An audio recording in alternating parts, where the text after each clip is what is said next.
बिस्मिल्लाहिर्रहमानिर्रहीम। Dear student, अस्सलामु अलैकुम वरहमतुल्लाहि वबरकातुहू। मैं उम्मीद करता हूँ कि आप सब लोग खैरियत से होंगे। बेटा चैप्टर नंबर 13 लेक्चर नंबर 3 जिसका टाइटल बेटा आज है रेस्पिरेशन इन मैन, यानी मैन के अंदर कैसी गैस की एक्सचेंज होनी है जिसे हम वेंटिलेशन कहेंगे या ब्रीदिंग कहेंगे।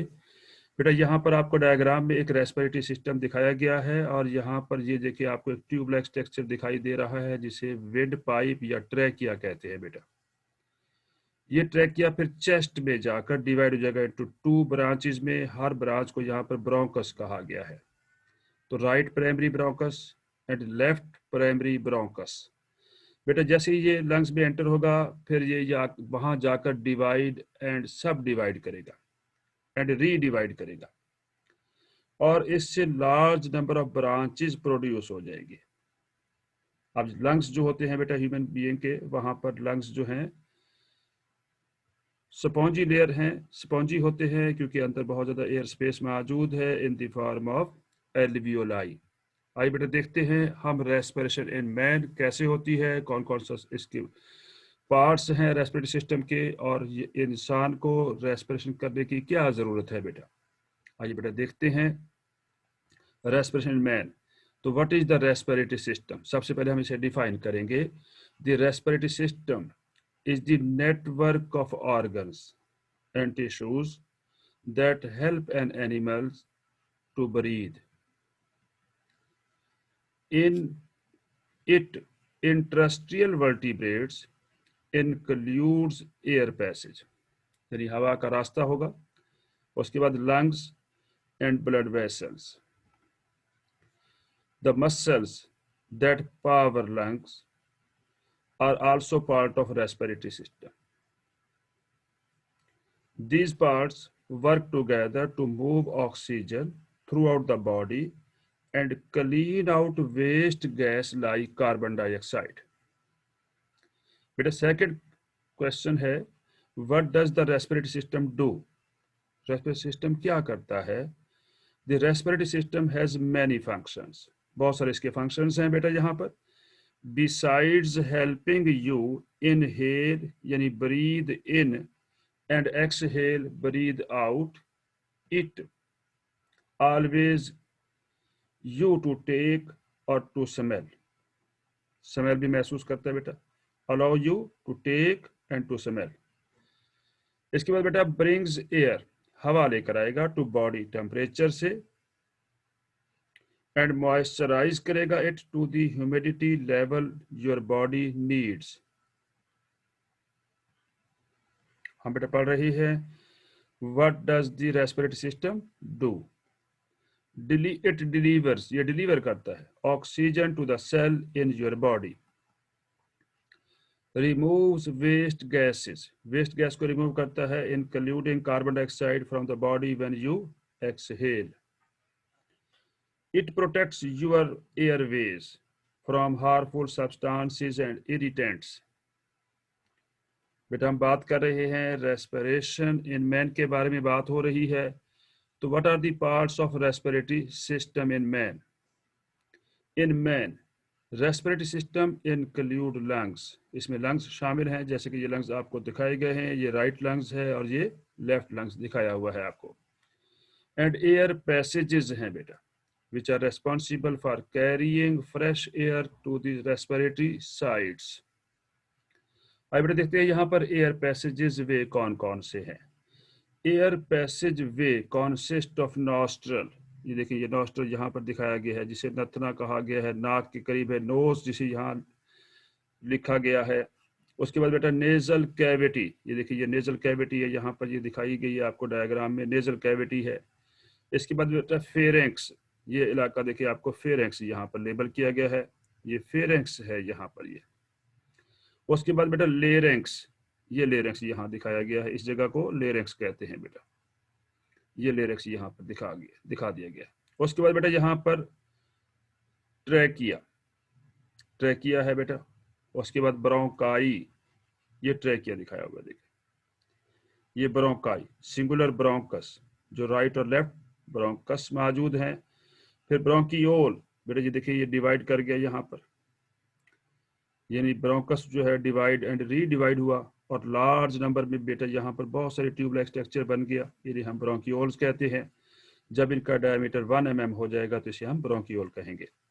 एंड एल्वियोलर डक्ट, ये देखिए एल्वियोलर डक्ट दिखाई गई है यहाँ पर। देखिए ये इस स्ट्रक्चर को मैग्नीफाई करके दिखाया तो ये बेटा यहाँ पर आपको ग्रेप लाइक सैक नजर आ रही है। ये जो ग्रेप लाइक सैक नजर आ रही है इन्हें हम एल्वियोलाई कहते हैं, which ultimately lead into the alveolar sac. Alveolar sac में ये बेटा लीड कर रहे हैं यहाँ पर। बेटा अब हम डिटेल से देखते हैं यहाँ पर। ये देखिए आपको बताया गया नोज है, नेजल कैविटी मौजूद है, नेजल कॉन्किया है बेटा, नेजल वेस्टिब्यूल यहाँ पर दिखाया गया है। उसके बाद बेटा यहाँ से ये लीड करता हुआ ये यहाँ पर फेरेंक्स, फिर लेरेंक्स, लेरेंक्स के बाद बेटा ट्रैकिया, ट्रैकिया जो है चेस्ट कैविटी में जाकर डिवाइड हो जाएगा इनटू 2 ब्रांचेस में। तो राइट जो है बेटा ब्रोंकस, लेफ्ट ब्रोंकस, फिर ब्रोंकस बेटा after entering into the lungs divide and redivide, और लार्ज नंबर बेटा यहाँ पर ब्रोंकियोल बन जाएंगे। ब्रोंकियोल जो है फिर वो लीड करते हैं इनटू सैक लाइक स्ट्रक्चर जिन्हें एल्वियोलर सैक कहा गया है बेटा। बेटा यहाँ पर ये जो एल्वियोलर स्ट्रक्चर दिखाया गया है ये आपको यहाँ पर ब्रोंकस दिखाया गया। ये ब्रोंकस फिर बेटा डिवाइड होकर ये बाद में ब्रोंकियोल में कन्वर्ट हो गया। देखिए ये ब्रोंकस आ रहा था, ब्रोंकस डिवाइड एंड रीडिवाइड होता रहा और ये ब्रोंकियोल बन गया। ब्रोंकियोल बेटा देखिए यहाँ पर इसको कट करके भी दिखाया गया है, यहाँ से एयर पास कर रही है और आपको देखिए सैक लाइक स्ट्रक्चर नजर आ रही है, छोटे छोटे सैक दिखाई दे रहे हैं जो सराउंडेड है बाय ब्लड कैपिलरीज, ताकि वो जो फ्रेश एयर जो आई है वहां से ऑक्सीजन डिफ्यूज होकर इस ब्लड की वेसल में एंटर हो जाए और गैस की एक्सचेंज हो जाए। इस तरह की गैस की एक्सचेंज जो एल्वियोलाई पर हो रही है उसे एल्वियोलर गैस एक्सचेंज कहते हैं बेटा। तो आप देख रहे हैं बेटा ये जो आपको ब्लू कलर में दिखाया गया है ये डीऑक्सीजनेटेड ब्लड है। जैसे ये यहाँ पर पहुंचा देखिए ये रेड कलर में हो गया, ये ऑक्सीजनेटेड ब्लड है जो रिटर्न होकर वापस लंग्स से होता हुआ आपके लेफ्ट आरिकल में चला जाएगा और फिर लेफ्ट आरिकल से लेफ्ट वेंट्रिकल में जाएगा और वहां से ब्लड डिस्ट्रीब्यूट हो जाएगा to the body of the organ में पहुंच जाएगा बेटा। अच्छा बेटा रेस्पिरेशन पढ़ रही है हम यहाँ पर, रेस्पिरेटरी सिस्टम पढ़ रही है, एयर पैसेज वे पढ़ रही है। तो नॉस्ट्रल कैविटी, ये बेटा ये जो कैविटी है नॉस्ट्रल कैविटी है और lined with mucus membrane of ciliated epithelium. यहाँ पर सीलिएटेड एपिथेलियम मौजूद है, यानी सीलिया मौजूद है। एपिथेलियम का मतलब यहाँ पर लेयर ऑफ सेल है, तो इस जगह पर बेटा यहाँ पर सीलिएटेड एपिथेलियम मौजूद है। बेटा ईच नॉस्ट्रल कैविटी इज सब डिवाइडेड इनटू 3 पैसेज वे। देखिए हर कैविटी 3 पैसेज वे में डिवाइड होगी। देखिए 1 पैसेज वे है, 2 है और ये 3 है।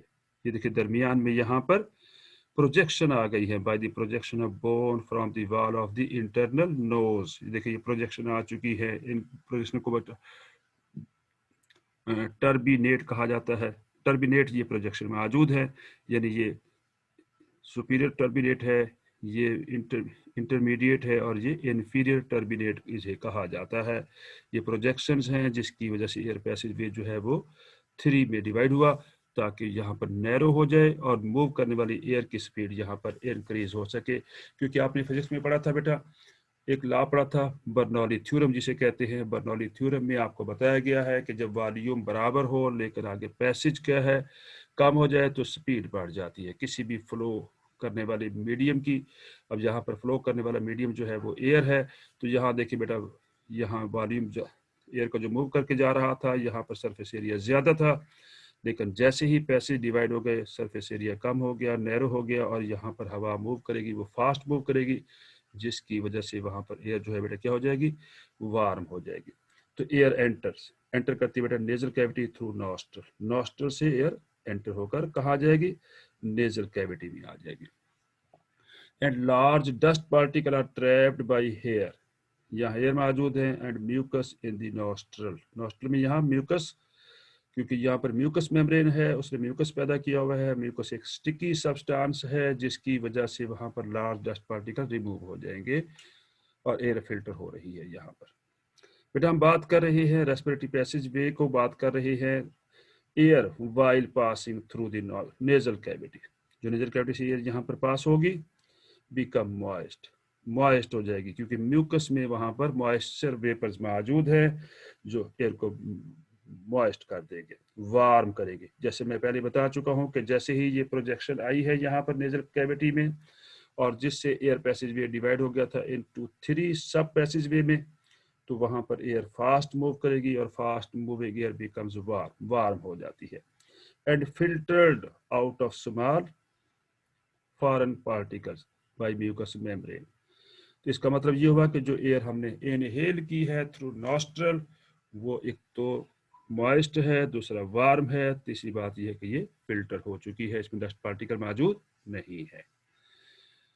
The nasal cavity lead into the throat और फेरेंक्स, ये फेरेंक्स है बेटा, यहाँ पर थ्रोट में ये लीड कर जाएगी बाय 2 इंटरनल ओपनिंग मौजूद हैं, वहां से ये मूव कर जाएगी।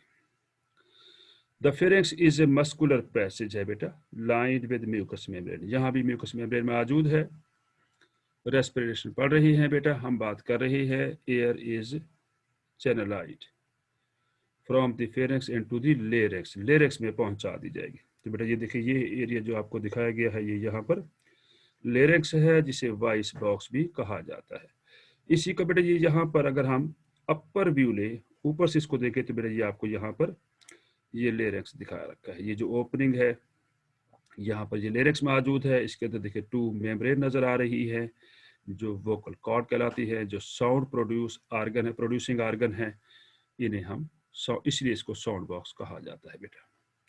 बेटा लेरेक्स और voice box is complex cartilaginous structure, cartilage से बना हुआ है, surrounding the upper end of the trachea.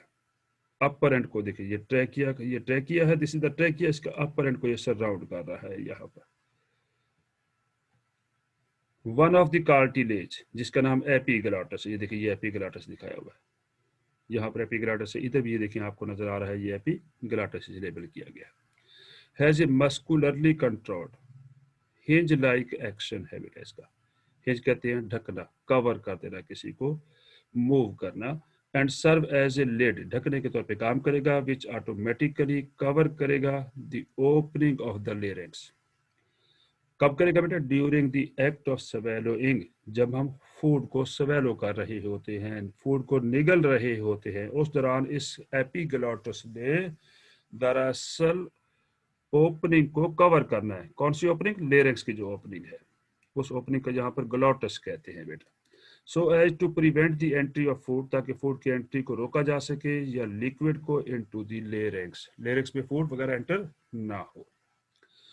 बेटा the opening of larynx is called the glottis, जैसे मैं पहले बता चुका हूँ, इस ओपनिंग को हम ग्लॉटस कहते हैं। दिस इज द ग्लॉटस, ये जो ओपनिंग नजर आ रही है ये ग्लॉटस है बेटा, and is also lined with mucus membrane, यहाँ भी म्यूकस मेम्ब्रेन लगी हुई है बेटा। बेटा in the glottis the mucus membrane is stretched across into 2 thin-edged fibrous band called vocal cord। ये देखिए आपको दो फाइब्रस बैंड नजर आ रहे हैं यहाँ पर, एक बार ये है, दूसरा ये है, जिन्हें हमने वोकल कार्ड कहा है, which help in voice production when vibrated by air. जैसे यहाँ से हवा पास होगी, एयर पास होगी, ये वाइब्रेट करेंगे और स्पेसिफिक साउंड प्रोड्यूस करते हैं। तो इसका मतलब ये हुआ कि हमारे यहाँ जो साउंड प्रोड्यूसिंग आर्गन है वो वोकल कार्ड्स हैं, और कहाँ लोकेटेड है बेटा? लेरेक्स में लोकेटेड है। हम बात कर रहे हैं रेस्पिरेशन इन मैन के बारे में, और आज पढ़ रही है एयर पैसेज वे या रेस्पिरेटरी पैसेज वे पढ़ रही है। The air is channelised from the pharynx to the larynx, जैसे आपको पहले बताया जा चुका है। ये वोकल कार्ड यहाँ पर मौजूद है, ये आपको बताया गया। अब बेटा यहाँ पर ये देख रही हैं आपको, ये देखिए ये नॉस्ट्रल दिखाया हुआ है, ये यहाँ पर नेजल कैविटी है, यहाँ से एयर पास होकर फेरेंक्स से बेटा ये ट्रैकिया दिखाया हुआ है, और ये यहाँ पर आपको एपिग्लॉटस दिखाया।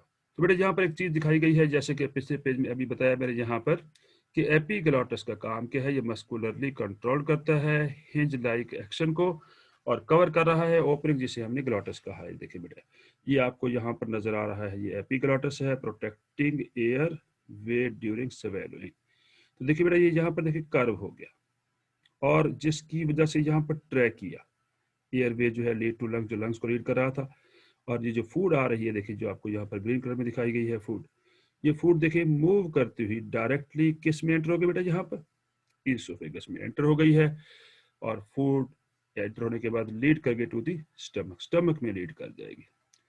अब ये अगर एपिग्लॉटिस यहाँ इस तरह कर्व ना करता है, वैसे देखिए इसकी पोजीशन ये दिखाई गई, डॉटेड लाइन में बताया गया कि इसकी ओरिजिनल पोजीशन ये थी आमतौर पर, देखिए डॉट लाइन से, यानी एपिग्लॉटिस इन यूजुअल पोजीशन में। लेकिन जैसे फूड आई उसने फूड ने इसको प्रेस किया नीचे की तरफ और ये प्रेस होकर देखिए बेंड हुआ, और बेंड होने के बाद इसने पैसेज जो था ट्रैकिया का उसने इसको क्लोज कर दिया है। और ये जो क्लोजिंग हुई है यहाँ पर, ये किसने की बेटा? और ये कंप्लीट क्लोजिंग नहीं, यानी ये इनकम्प्लीट क्लोजिंग है, ताकि थोड़ी बहुत हवा भी यहाँ पर जाती रहे।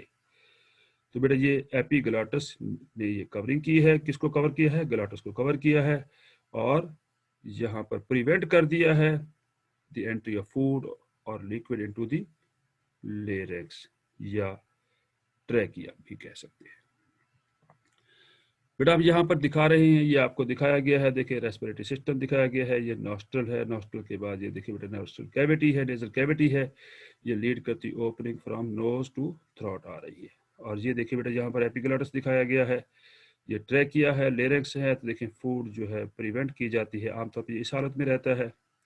लेकिन जैसे ही हम स्वेलिंग करते हैं बेटा, ये देखिए कर्व हो जाएगा और ये यहाँ पर इसको, इस ओपनिंग को जिसका नाम ग्लॉटिस है, इसको ये पार्शली कवर कर देगा, ताकि फूड जो है उसकी डायरेक्शन डायरेक्टली ईसोफेगस में हो सके और फूड कहाँ जा सके? स्टमक में पहुंच जाए। बेटा रेस्पिरेशन इन मैन के बारे में बात कर रहे हैं, ये रेस्पिरेटरी सिस्टम दिखाया हुआ है, ट्रैकिया और विंड पाइप जिसे कहते हैं बेटा, ये इज ट्यूबुलर स्ट्रक्चर है, lying ventral to the oesophagus, oesophagus ये वेंट्रल पोजीशन भी होता है, और extend to the chest cavity और thorax where it is divided into right and left bronchi. ये देखिए बेटा ये राइट ब्रोंकाई है और ये लेफ्ट ब्रोंकाई में चेस्ट कैविटी में डिवाइड हो गया। In the wall of trachea, देखिए ये ट्रैकिया की ये वाल है बेटा, यहाँ पर वाल में there are a series of C shaped cartilage ring मौजूद है। देखिए बेटा आपको ये रिंग नजर आ रही है, ये इनकम्प्लीट रिंग होते हैं और ये सी शेप्ड होते हैं। इनका काम क्या बेटा? Which prevent the trachea from collapsing, collapsing से बचाना है ताकि ये पिचक ना जाए, बंद ना हो जाए, और keep the passage of air open. Each bronchus, ये जो बेटा ब्रोंकस यहाँ पर दिखाया जा रहा है, on entering the lungs divides and subdivides progressively into smaller and smaller bronchi. देखिए बेटा स्मॉलर एंड स्मॉलर ब्रोंकाई हो गई है, नेटवर्क बन गया, यहाँ पर काफ़ी ज़्यादा नज़र आ रहा है, जाल सा बना हुआ है एयर पैसेज वे का। अब बेटा इसके बाद क्या होगा? यहाँ पर देखें बेटा, जैसे कि आपको बताया गया है कि ये देखें ब्रोंकस है बेटा, ये डिवाइड कर गया स्मॉलर ब्रांचेस में। When the smaller bronchi attain a diameter of 1 mm or less, most important MCQ है, जब इसका डायमीटर 1 mm हो जाएगा या उससे कम हो जाएगा, then they are called bronchioles, इनको हम ब्रोंकियोल्स कहेंगे। तो देखिए बेटा ये ब्रोंकियोल दिखाए हुए, इसी को इन लार्ज व्यू करके दिखाया बेटा, ये ब्रोंकियोल हो गया, लिखा हुआ टर्मिनल ब्रोंकियोल। बेटा ब्रोंकियोल के बाद फिर क्या होगा? यहाँ पर देखते हैं, bronchi have the same cartilage ring, ये जो ये रिंग आपको ट्रैकिया में यहाँ पर नजर आ रहे हैं, वही रिंग यहाँ भी मौजूद है, देखिए ब्रोंकाई में भी मौजूद है, ये नजर आ रहे हैं आपको as the trachea, but the rings are progressively replaced by irregularly distributed cartilage plates। आ जाएगी यहाँ पर आगे, प्लेट्स मौजूद होंगे, आगे रिंग नहीं होंगे। And the bronchiole totally lack cartilage, most important MCQ है कि ब्रोंकियोल में यहाँ पर जैसे ब्रोंकियोल आपको दिखाए गए हैं, यहाँ पर इनमें आपको कोई रिंग नजर नहीं आ रहा, इसका मतलब है वहां पर कार्टिलेज रिंग मौजूद नहीं होते, टोटली तौर पर एब्सेंट है cartilage ring. Bronchioles are made up of mainly circular smooth muscle, most important MCQ है, इसलिए मैंने रेड में इसको लिखा है। तो बेटा ब्रोंकियोल में कौन से मसल होते हैं? सर्कुलर स्मूथ मसल होते हैं।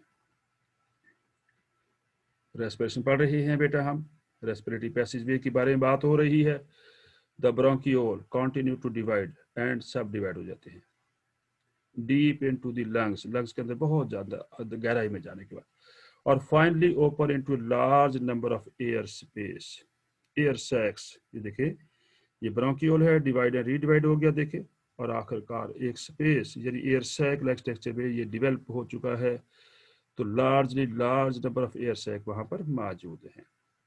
Air sac is the functional unit of the lungs. Functional unit है जहां पर एक्सचेंज होनी है। Each air sac consists of several microscopic single layered structure called alveoli। ये देखिए सिंगल स्ट्रक्चर नजर आ रहा है। ये जो छोटा सा सैक दिखाई दे रहा है इसे एल्वियोलस कहेंगे सिंगुलर को, और बहुत सारे को एल्वियोलाई कहेंगे, जो सिंगल लेयर्ड स्ट्रक्चर है ओवरलाइंग द एल्वियोलाई। एल्वियोलाई के ऊपर बेटा there is a rich network of blood capillaries. देखिए बेटा आपको यहाँ पर बहुत सारी ब्लड कैपिलरीज दिखाई दे रही है, उसके ऊपर मौजूद है। किस लिए मौजूद है? To produce an excellent site for the exchange of gases. बेहतरीन जगह ये मुहैया कर रही है गैस की एक्सचेंज के लिए। बेटा लंग्स आर क्लोज सैक हैं, बिल्कुल क्लोज है। देखें कहीं से यहाँ से एयर सिर्फ नॉस्ट्रल से या माउथ से एंटर होगी और यहीं से एक्सहेल होगी, और कोई रास्ता नहीं है लंग्स में गैस का दाखिल होने का। तो ये क्लोज सैक है that are connected to the outside by way of the trachea। Trachea के जरिए कनेक्टेड है, एंड नॉस्ट्रल और माउथ से, जैसे कि मैं आपको पहले बता चुका हूँ। बेटा रेस्पिरेशन के बारे में बात कर रहे हैं तो लंग्स आर स्पॉन्जी होते हैं, अंदर से खोखले हैं, because of the presence of millions of alveoli. lungs are placed in the chest cavity। chest cavity is bounded by ribs and muscle on the side। The floor of the chest cavity is called diaphragm। Diaphragm बेटा ये देखिए आपको यहाँ पर ये floor पे ये diaphragm दिखाया हुआ है आपको। ये मस्कुलर पार्टीशन है between chest and abdominal cavity. और ये मैमेरियन कैरेक्टर, सिर्फ मैमल में ये मौजूद होता है डायफ्राम, किसी और ऑर्गेनिज्म में नहीं है except mammals. Diaphragm is the sheet of skeletal muscle है। मोस्ट इंपॉर्टेंट एमसीक्यू है, जैसे कि आपको पहले बताया गया था यहाँ पर कि जो ब्रोंकियोल है वहां पर सर्कुलर स्मूथ मसल थे, और यहाँ पर डायफ्राम में स्केलेटल मसल मौजूद है। स्मूथ नहीं है, स्केलेटल है। अब ये भी मोस्ट इंपॉर्टेंट शॉर्ट क्वेश्चन है और एमसीक्यू भी है कि ये जो लंग्स है ये कवर्ड है बेटा। Lungs are covered with double layered thin membranous sac called pleura. इसके इर्द यहाँ पर बेटा प्लूरा मौजूद होगा ताकि ओवर एक्सटेंशन से बच सके और लंग्स बर्स्ट ना हो। तो प्लूरा का फंक्शन क्या है बेटा? It protect the lungs from over extension. Over extension से बचा रहा है। कौन बचाता है बेटा? प्लूरा। तो मोस्ट इंपॉर्टेंट शॉर्ट है व्हाट इज प्लूरा। तो ये मेम्ब्रेनस सैक है called pleura which are present around the lungs and they protect the lungs from overextension। Thank you very much beta for watching my lecture। Comments box में अपना comments ज़रूर दीजिए और मेरे YouTube channel को ज़रूर subscribe कीजिए। अपने दोस्तों को भी बताइए ताकि वो भी सब्सक्राइब करें और उन्हें नई आने वाली वीडियो भी मिल सके आप लोग इससे फ़ायदा उठा सके। Thank you. अल्लाह हाफिज़।